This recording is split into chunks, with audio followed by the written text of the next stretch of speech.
hanandratra anao aho ry Andriamanitro mpanjako sy hankalaza ny anaranao mandrakizay tory. Hankalazanao isan'andro aho sy hiderany anaranao mandrakizay tory. Lehibe Jehova ka tokony hoderaina indrindra ary tsy takatry ny saina ny fahalebiazany. Ny taranaka rehetra samy hidera ny asanao amin'izay mandimby azy sy hanambara ny asanao lehibe.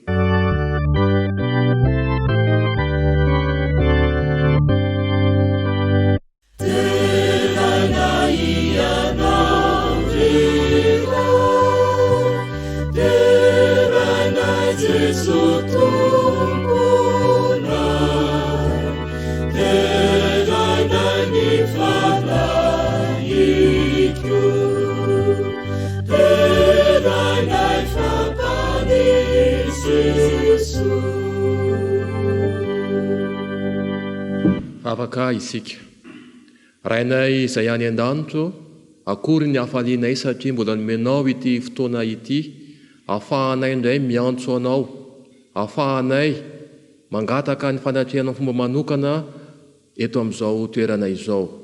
Eny Tompo Andriamanitro, tsy misy Andriamanitra tahaka anao, ilay Andriamanitra mpamorona, ilay Andriamanitra izay manapaka ny fiainanay ary manome anay izao sabata fitsarana izao. Fotoanao no ny amin'ny fitahiana izay nomenao ny sambatan'olona, ny tokantrano, ny fiangonanao. Fotoanao no ny amin'ny fanovaka izay nomenao anay tsirairay avy.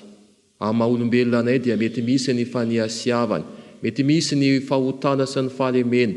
Tompo Andriamanitro, avelao ny elikay mamindrafo aminay ianao. Engany ny fotoana izay irahana aminao amin'ity fotoana ity dia eo ambanin'ny fanatrenanao zany amin'ny fanenao masina.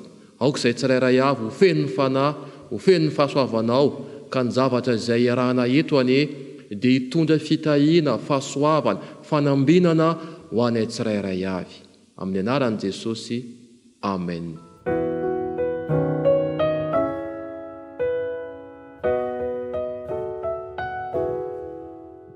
Faly miarabanao izay manaraka izao fandarana izao. Mety ao atokantrano ianao na eto atoerana na ny ampitan-dranomasina koa. Tsy diso anjara andray ny fahasoavan'Andriamanitra dia tononinay mivantana aminao ny fiadanan'ny Tompo. Raha mirary koa izay mba tsy handalo fotsiny aminao ity fotoana androany ity fa hitondra haim-panahy hanamafy, hitondra haim-panahy hanamafy sy ampitombo ny finoana n'Andriamanitra ho anao. Indro atolotra anao avy hatrany ny pastora Andrianazolo Sandratra, pastora ny distrika, izy no hitondra ny tenin'Andriamanitra amintsika androany. Ao akaikiny ao ny rahalahy Rakototrabe André, ho anao ny vaky teny fototra sy ny vavaka mandoalika. Ary ato ankavanako ato ny rahalahy Andriatina Roland, izy no hitondra antsika amin'ny fanentanana ny fanatitra. Dia tsy adino ny anabavikely Salome izay hitondra tantara ho an'ny ankizy. Andeha ary kopakopa tanana ho mba tsikitsiky no anehoantsika ny fifandraisantsika izao. Ary ny laharan-kira fahasivy hatrany no redontsika anomboana ny fotoana. Iza no hiakatra any an-tendrombohitry Jehova, iza tokoa no hiakatra any izay madio fo sy masina. Ny hira fahasivy, laharan-kira fahasivy no ataontsika anomboantsika ny fotoana.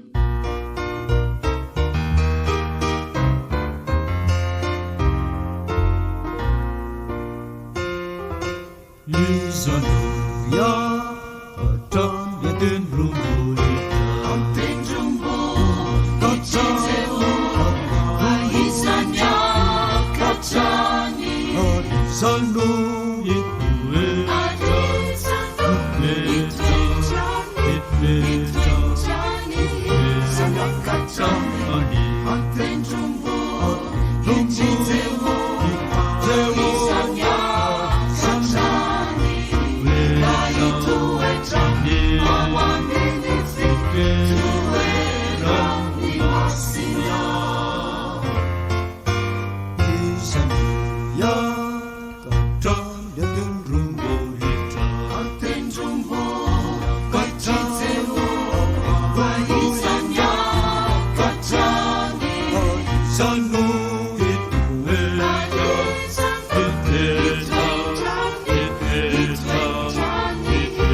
mahitsy fo izany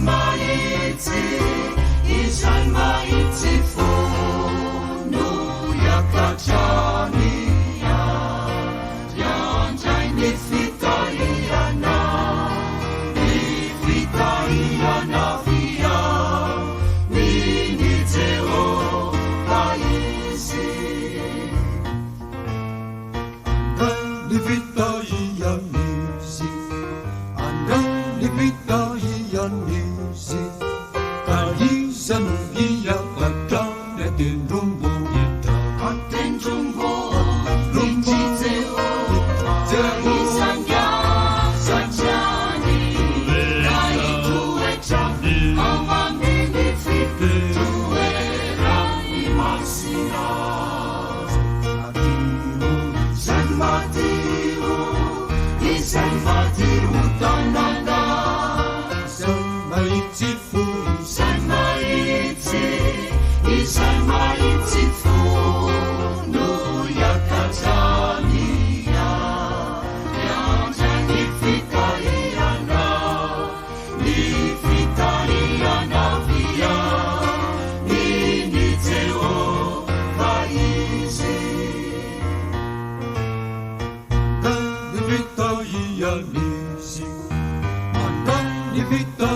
kaizany iakatrany atendrombo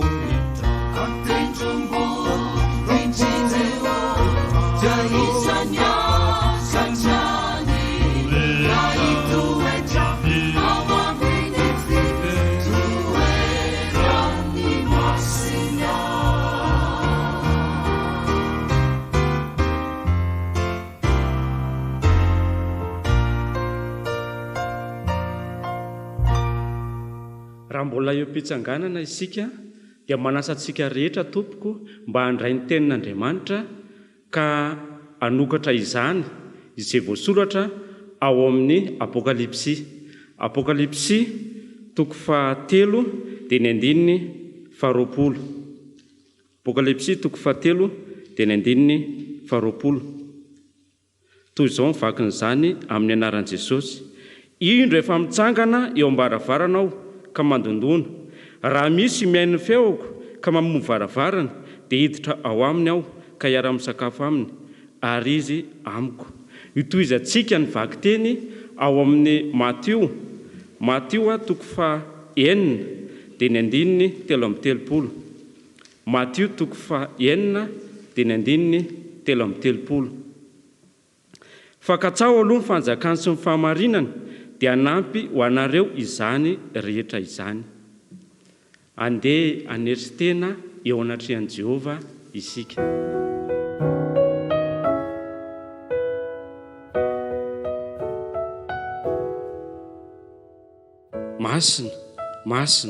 Masina ianao Jehova Tompo maro, ary endriko ny vonahitra ao ny faritra rehetra.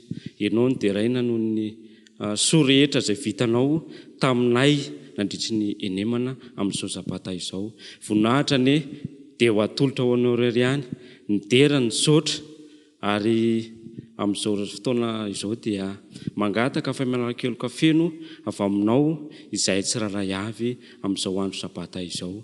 Ny rinay Tompo malalo dia mba hiemboka manitra eo amin'ny seza fiandriananao ny vavaka izay asandratra. Ianao ny tandray mandreny pasteur izay manao ny tondra ny hafatra ho an'ny vahoakanao amin'ity fotoana ity. Anositra molony ianao mba hatateraka izany. Tiana ihany koa ny tondranam-bavaka ny mpitondra atao anatin'ny FMC izay tsy miafina aminao izany, ka ianao ny malala sy anatateraka ny tsara indrindra ao anatin'izany fitondrana atao anatin'ity faritra FMC ity. Tiana hoentina mbavaka ihany koa ny firenena malagasy izay misy anay. Ianao ny Tompo malalo andamina ny zavatra rehetra manomboka any amin'ny mpitondra ao anatin'ny gouvernement hatrany amin'ny vahoaka. Ireo manana olana maro samihafa dia ianao no mahaolana, satria sabata fa mana olana izao. Anasitrana ny marary rehetra ianao, hamangy ny kamboty ianao, ary ninina Tompo malalo zavatra izay manakasakana dia ianao no mpamaolana ny amin'izany. Izany vavaka izany dia tonononay sy angatahana amin'ny aran'i Kristy.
tonga eo amin'ny fotoanan'ny fanompoam-pivavahana amin'ny ampafolony sy mifanatitra isika. Manasantsika mba andray izany ka hanaova afaka mangina. Amen. Ato amin'ny oabolana dia nisy vaky teny mikasika izany izay vakintsika amin'ny anaran'i Jesosy ao amin'ny oabolana toko 7 dia ny 9 fahasivy sy ny 10. Mivaky toy izao amin'ny anaran'i Jesosy: mankalazahan Jehova ny fanananao sy amin'izay voaloam-bokatra ao rehetra, ka dia ho feno mitafitafo ny fitoeram-barinao ary ihoatra ny ranom-boaloboka eo amin'ny vata fanatazanao. Izany teny izany dia manentana antsika mba ankalaza an Jehova amin'ny fananana izay nomeny antsika, mba amerenana izany ao amin'ny fitoerana izay nasain'i Jehova amerenana azy. Ary ihany koa izy ihany iray ihany mbola hanome mihoatra ny vata famahazana izay tsika.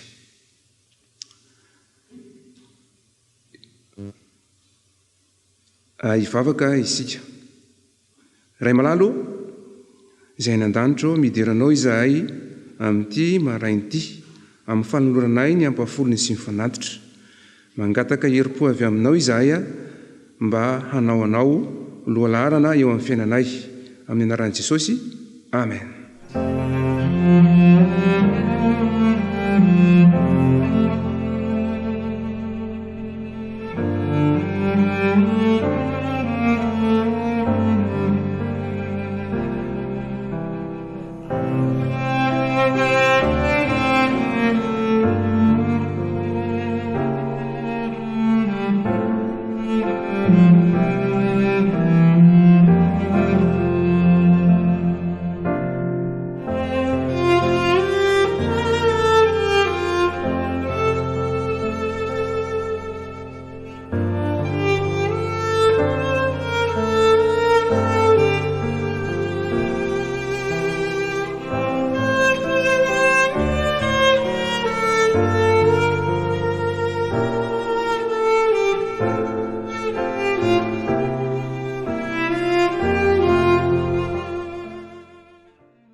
Amen.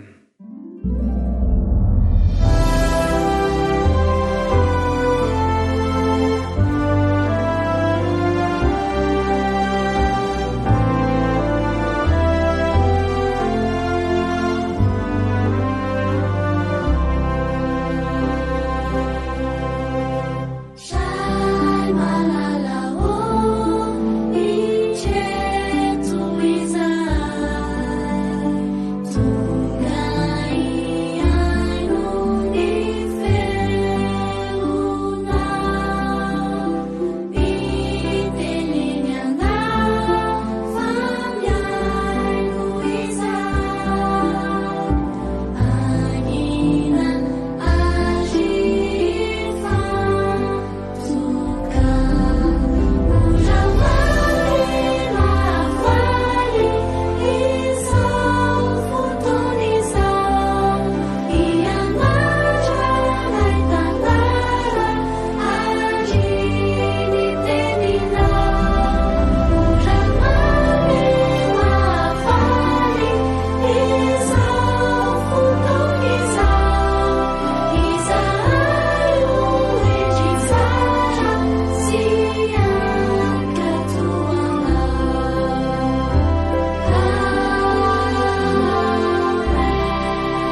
faly miaraba antsika rehetra natratra n'izao sabato izao. Ny tantarantsika androany dia tantarana rangahy anankiray sy mpanjaka anankiray teo amin'ny tanàna. Indray andro dia nisy antidahy anankiray sady kamilahy izy no mpitokamonina tao amina toerana kely anankiray. Dia indray andro dia mipetraka teo amin'ny zaridainana izy dia naheno tongotr'olona nigodigodina nanantony. Rehefa nitraka izy dia hitany ny mpanjaka. Menatra be ty antidahy ty satria nitorevaka teo izy sady naloto izy no kamilahy izy zany dia tsisy zavatra nilama mihitsy tao an-tranony. Dia niteny ilay mpanjaka avy eo rehefa nahita anazy, afaka mbola miverina eto ve amin'ny manaraka hitazana an'reto tendrombohitra reto avy eto amin'ny zaridainanao? Ohatrany tsara be mantsy ny zavatra hitako avy eto. Menatra loatra ty rangahy ty ka nahatokatony fotsiny ny lohany. Dia hozy izy avy eo mbola hiverina mantsy iny mpanjaka iny ka tsy maintsy miomana tsara.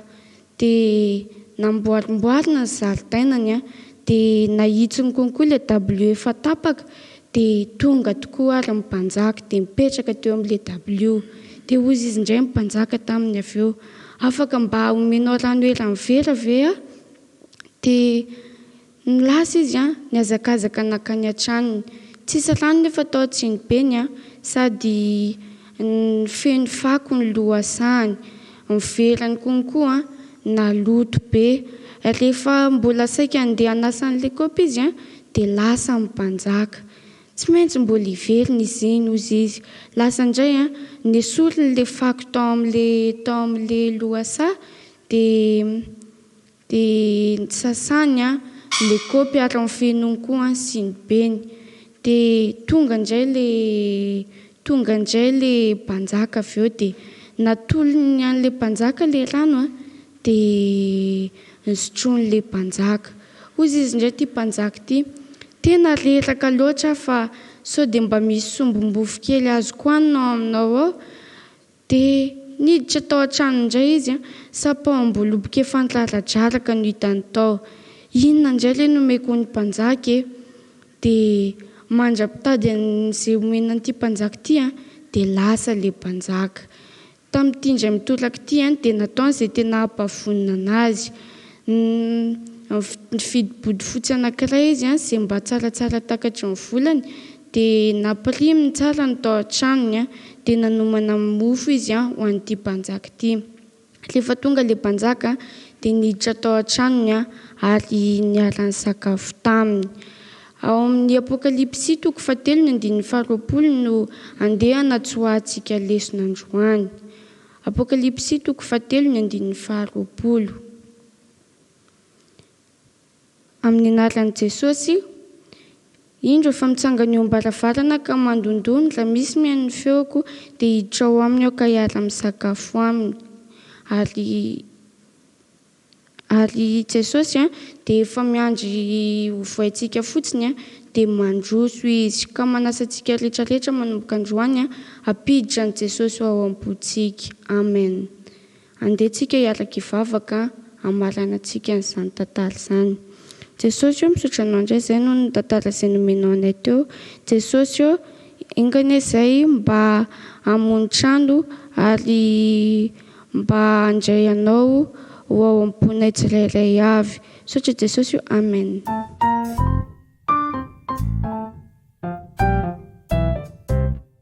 Alohan'ny tsanganany ray aman-dreny pasteur hitondra ny ten'Andriamanitra amintsika dia andaontsika anasany choral hafahavy ao Ambatobe hanao ny hira izay efa nomaniny.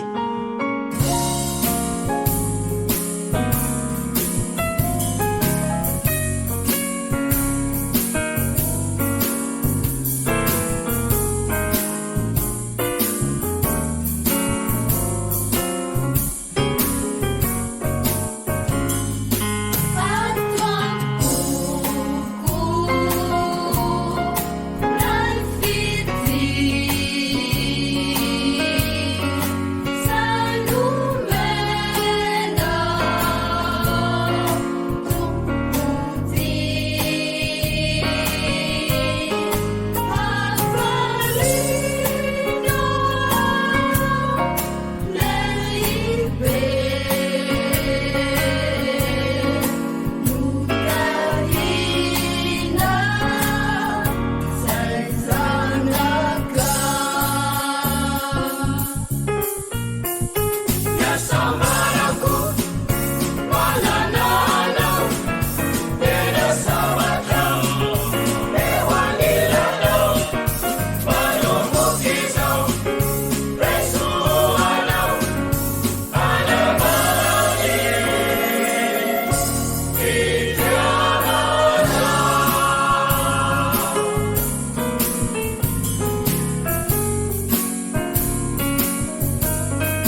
Makomanana ny fiarabana ao antsika rehetra izay nataony namana teo aloha fifaliana ho any mitondra antsika ny tenin'Andriamanitra amin'ity sabata manokana ity. Ny tenin'Andriamanitra izay hoentina amintsika dia miompana mandrakariva amin'ny lohateny manao hoe ny tsara indrindra eo amin'ny fiainanao. Andesika hivavaka hangataka ny fitarihan'ny fanahy masina ho amin'izany lohahevitra manokana hoe ny tsara indrindra eo amin'ny fiainanao. Rainay izay any an-danitro, mangataka ny fanahinao masinao mba ampiteny ahy, ary tahio ihany koa ny mpiaino izao afatra izao mba ho mpiaino mpakatony ny teny. Ingany Tompoandriamanitra izay tsirairay avy dia atsapa-mandrakariva ny mazava-dehibe ny fiarahana aminao. Amin'ny anaran'i Jesosy, amen. Misy fomba fiteny izay manao hoe tsy tara velively ianao raha hianatra na firy taona ianao na firy taona.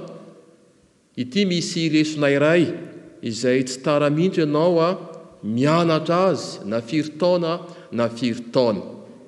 Mampianaranay anisan'ny andronay azahoana fohendry. Ny dikan'izany dia izao: ampianaro izahay hanisan'ny androm-piainanay, ary anaiky fa vitsy dia vitsy izy ireo. Ampio izahay ampiasa azy ireo araka izay tokony ampiasana azy. Na 1 taona ianao, na 80 taona, na salama ianao, na osy ianao, na manana ny ampy na sahirana, ry havana malala, azonao atao tsara ny mahatonga ny andronao sisa ho tsara indrindra eo amin'ny fiainanao. Amin'ity sabata ity sika dia hijery manokana ny amin'izany lohahevitra izany. Iarahantsika mahita sy mahafantatra fa betsaka amintsika angambany no mikorotana ny fiainantsika, satria mikorotana ny filahatry ny zavatra tokony ataonao lara-pamehana. Mitovy amin'izany ihany koa, tsy marina ny lara-pamehana apetraka ao, dia tsy marina ihany koa ianao. Inona ary izany no atao? Tsy voatery ianao hivavaka mikasika ny hoe inona ny tokony atao laharana eo amin'ny fiainana. Efa anambaran'i Jesosy amintsika izany. Hitantsika ao amin'ny Matthieu 9:30 tapany voalohany. Matthieu 9:30 tapany voalohany no misy ny valiny izany. Minaran'i Jesosy manao hoe fankatsao aloha ny fanjakan'Andriamanitra. Fankatsao aloha ny fanjakan'Andriamanitra. Inona ary ny dikany hoe katsao? Ny teny hoe katsao dia midika hoe tadiavina ary tohizana amin'ny alalan'ny asa mitohy. Midika ihany koa iteny io hoe mitady sy manaraka zavatra iray. Hitantsika ao amin'io fehezanteny io fa maro-potoana ankehitriny izany. Ny heviny dia hoe isanandro eo amin'ny fiainanao, voalohany indrindra dia tokony hikatraka ny fanjakan'Andriamanitra izao senao. Ity ny tokony fantatsika. Mba ahitana ny fanjakana dia mila mikatraka ny mpanjaka aloha ianao, voalohany indrindra. Ny laram-pahamehana eo amin'ny fiainanao, ny fiainako, dia tokony ho fitadiavana ny mpanjaka ny fanjakana. Moa ve ry havana fantatrao fa ny fiainana kristiana dia mihoatra lavitra noho ny hoe manaiky ny tompo fotsiny? Moa ve fantatrao fa ny fiainana kristiana dia mikatraka ny tompo? Ny tompo akory ny tsy ho laikenao eo am-pipetrahana sy eo am-panambarana fotsiny. Mila miasa ianao mikatraka ny tompo. Andriamanitra tsy manana olona hoe tiany indrindra, kanefa kosa manana olona mifandray am-po akaiky aminy. Voalaza zany ao amin'ny Jakoba 4:4, Jakoba 4:4 manao hoe ny anaran'i Jesosy, manatona an'Andriamanitra dia anantona anareo izy. Averiko indray, manatona an'Andriamanitra dia anantona anareo izy. Manana teny Andriamanitra, teny fikasana iray izay manasa antsika mba hikatraka azy. Ao amin'ny Jeremia 7:20, anaran'i Jesosy manao hoe, ary hitady ahy anareo dia ho hitanareo aho raha katsahinareo amin'ny fonareo manontolo. Tsy ampy anefa ny mikatraka ny tompo, tsy atao pneu de secours ny tompo. Ilainao atao laram-pamehana sy vaindohan-draharaha ny fikatsahana azy. Mila ny zavatra lehibe indrindra eo amin'ny fiainanao Jesosy. Mila ny fotoana voalohany amin'ny andronao Jesosy. Mila ny apahany voalohany amin'ny vola raisinao izy. Tiany ny ho voalohany eo amin'ny fiainanao. Tsy hoe natao hikatraka fotsiny ny mpanjaka isika, fa natao ihany koa isika hikatraka ihany koa ny fanjakana. Ny voambolana hoe fanjakana dia midika arabaky teny hoe mandidy na manapaka izany. Ny fanjakana ry havana dia toerana izay anjakan'ny mpanjaka sy adidiny. Eto zany dia ny fikatsahana ny fanjakan'Andriamanitra dia fikatsahana ny didy sy ny fanapahan'Andriamanitra eo amin'ny fiainana manontolo. Ndeha atao hoe mikatraka ny fanjakan'Andriamanitra isika. Misy zavatra telo izay tadiavintsika ho azy rehefa manao an'izany isika. Ny voalohany dia mikatraka isika ny amin'ny voninahitry ny mpanjaka. Hitantsika ao amin'ny Korintiana 1:1:30 amin'izany manao hoe na inona na misotro na mihinana ianareo dia ataovy ho voninahitr'Andriamanitra izany. Ny dikan'izany raha tsorina dia zao hoe tokony homena ho voninahitr'Andriamanitra ny momba ny teny, na mihinana na misotro, ny ozatra, ny hery, ny fotoana rehetra, ny mombanao manontolo dia atao voninahitr'Andriamanitra izany.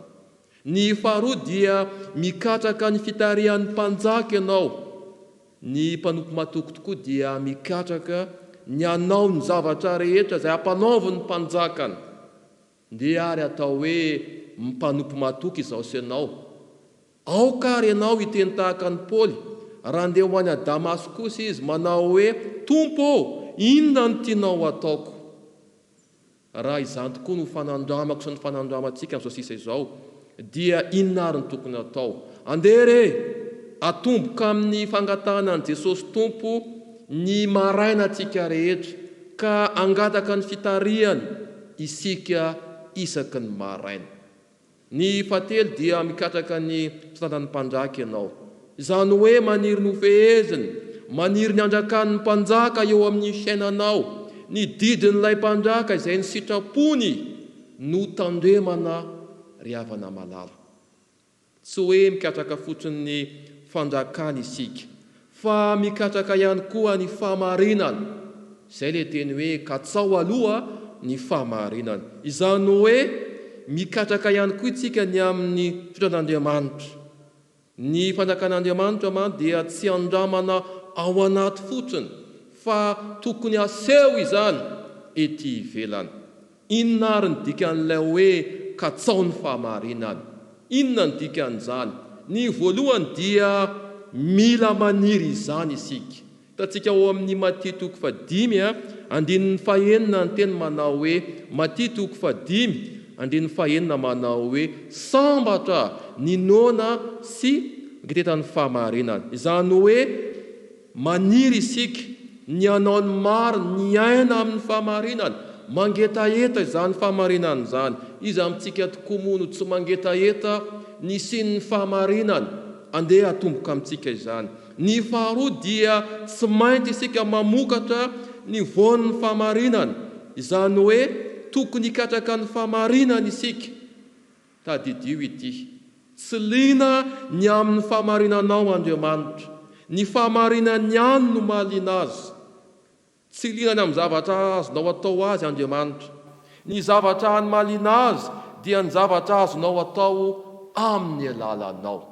Rahantsika mahita fa tahaka ny lamba miosondra ny fahamarinantsika, ka ny fahamarinan'Andriamanitra zany no tokony ahaliana antsika ihany koa.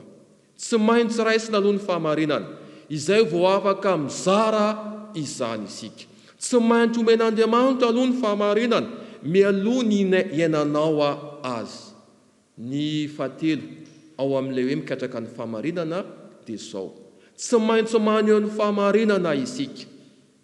Dia ny ety ambony tany dia aoka iaina ny foto-kevitry ny fanjakana isika, dia ny fahamarinana izany. Aoka hitovy toetra amin'ilay mpanjaka isika.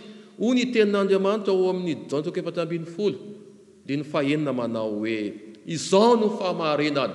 Jesosy Kristy no fahamarinana tonga nofo, ary ny soratra masina na ny Baiboly no fahamarinana voasoratra ovakitsika tsirairay avy. Milaza ny Tompo fa raha mikatraka ny fanjakana sy ny fahamarinana isika, dia hanampy no anareo izany rehetra izany. Misy izany ny tombontsoa rehefa mikatraka ny fahamarinana sy ny fanjakana isika, dia hanampy no anareo izany rehetra izany. Inona ny zavatra tian'Andriamanitra holazaina eto? Miresaka ireo zavatra rehetra ananan'ny olona Andriamanitra. Ambara amintsika amin'ny 7:20 fa manany amin'ny volany olona. 5:20 dia ambara ao fa manany amin'ny sakafony olona. 7:20 dia ambara ao fa manany amin'ny vatany olona.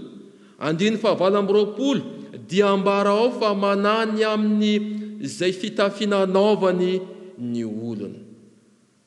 Ilaitsika avokoa anefany ireo zavatra ireo, ka izany no mahatonga ny Tompo iteny hoe 2:30, Matia 2:4, andeha ho raisitsika ny soratra masina dia amaky izany isika. Amin'ny anaran'i Jesosy, fa izany rehetra izany dia katsahan tsy mpino fantatra.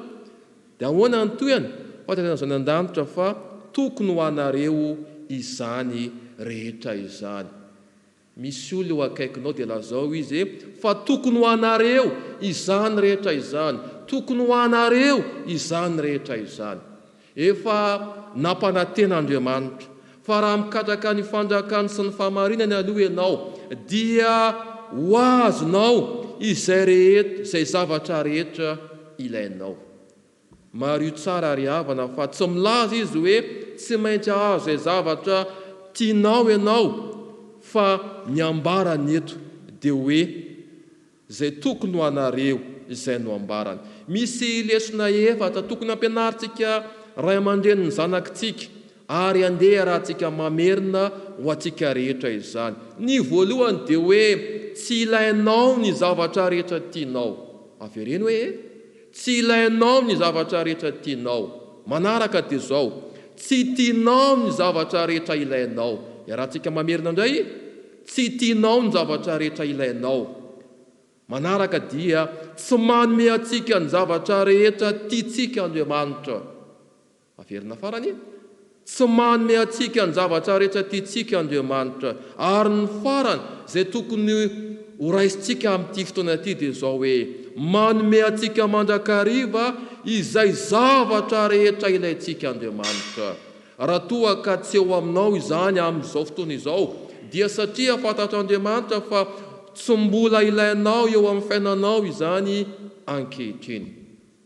Famaranana ity fotoana ity dia izao ny fiaina. Andraikitsika ny manompo an'Andriamanitra, ary andraikitr'Andriamanitra kosa ny manohana manampy atsika. Ny akamaroan'ny olona nefa dia mampifamadika an'izany. Mieritreritra ny akamaroan'ny olona fa andraikitsika ny manohana ny tenatsika, ary andraikitr'Andriamanitra kosa ny manompo atsika.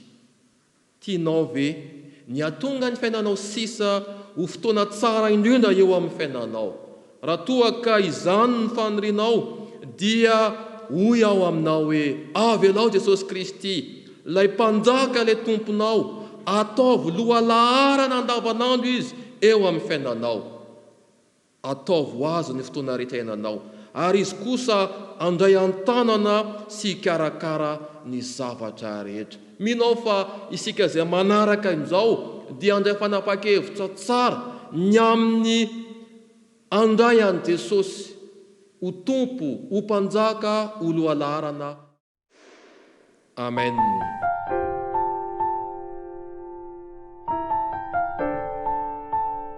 Ho fehin'izany toroteny mihezinezina izany dia ho ataontsika ny hira 480 mitady anao Jehova tompo ô.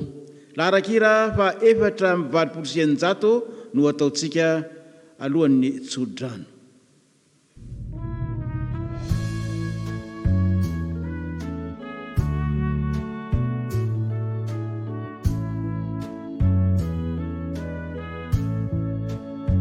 Hitady anao Jehova tompo ô, hipetrake anilanao, raovinare hahitanao toko, hialuka lukeo antratranao, tompo ofidy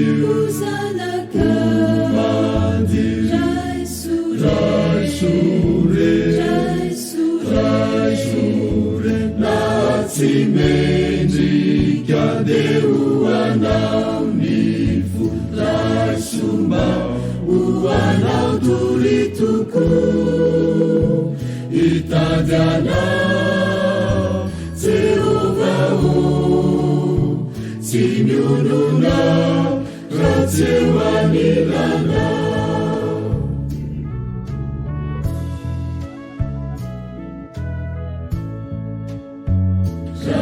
Vicha anao ni zanakao tantanurai matsiani sasamadi nifukanzakao ritumpuo havika manampi tumpuo fidi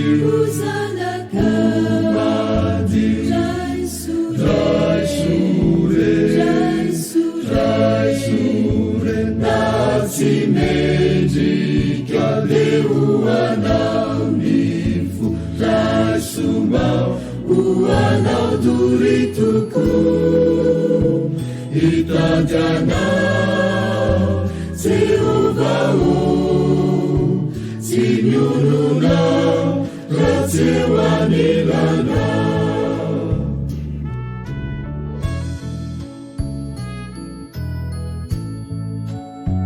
Ritumpuo pamunzi ni fanan bamitari ni zanaka zao utena leilay uvununa diadiuanao tupu ofidi uzanaka madi jai shure natsimendrika deuanao nifu jai sumba uanao turituku itajanao Jehovah simiununao ratsewanilana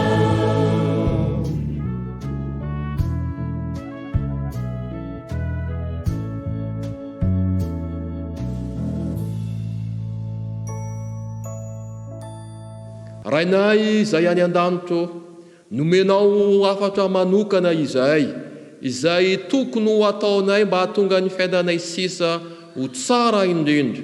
Eny Tompoandriamanitro, misy zavatra maro izay katsarana eo amin'ny fiainana. Tsy voatery izay hivavaka ny amin'izany, fa efa nambarany soratra masina, famarinana voasoratra ny amin'ny tokony ataonay tsirairay avy. En plus izay mba hikatraka ny mpanjaka ny fanjakana, en plus izay mba hikatraka ny fanjakana dia ny didinao ny sitraponao izany, en plus izay mba hikatraka ny famarinana ilay toetranao Andriamanitra. Ingane izay tsirairay avy izao izay manatrika eto, izay manaraka ity fandarana ity, dia ho isan'izay mitady anao Jehovah Andriamanitra ny lanitra. Ta io ity mpiaino ity mba ho mpiaino-pakatoany teny, aoka anao anova ny fiainana amin'izao sisa izao, manana ho avy tsara ho an'ny tsirairay anao Andriamanitra. Atomboy izany amin'izao ora sy fotoana izao. Aoka ho aminay tsirairay avy Andriamanitra ny tsodrany izay notonony ny apôstôly fahizay manao hoe ho aminareo mandrakarivany ny fitiavan'Andriamanitra raintsika sy tompontsika fampiasana avy amin'ny fanahy masina mandehana anareo amin'ny fitiavana manomboka izao sy mandra-piavin'ny tompontsika. Na amin'ny anaran'i Jesosy. Amen.